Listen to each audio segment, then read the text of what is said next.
We are very excited to be opening this very first day here on June 4th from 10 to 5, June 4th and 5th, 10 to 5, Saturday and Sunday. And then on Monday is our official grand opening date. From 4 until 7, we're having an open house, open to the public, a ribbon cutting with the chamber, and we will be here all evening on June 6th, which is actually D-Day. So it's a very significant date that we chose for the actual museum opening. We'll also be open on the first weekend in July, the first weekend in August, and the first weekend in September. We chose to open on very lightly this summer to see how it would go. We actually weren't even sure we had a ton of things to even show, but as we started pulling things together, we filled the museum, and we're very excited to show this off to the public.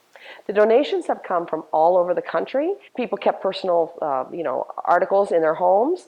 They've looked through their basements as people have passed away. Unfortunately, we're losing them day by day. World War II veterans, kids and grandkids are finding these treasures in their attics and closets and just put away in boxes. It was very common for World War II veterans not to discuss the war. They kept things very closed. It was a horrific war, and they were, they were very closed about how they talked about it. So a lot of times these are very interesting artifacts that have come up through the family that they didn't even know that dad or grandpa even owned. Some of them were just, they're very near and dear to the family, and they have entrusted them in our care, and we're very happy to have those. We also had some donations from some libraries.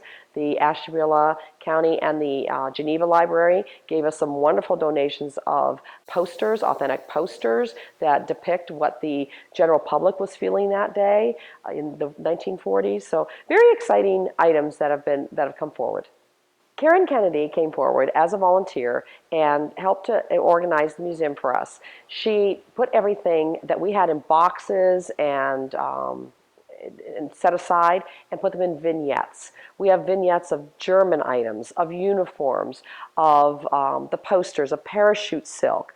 We have vignettes of Millard Gillers, who was the original Axis Sally, who was from Conneaut.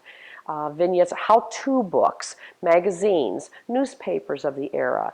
All of these in small vignettes throughout the museum. You'll see them very well organized, and I think there's something for everybody here at the museum.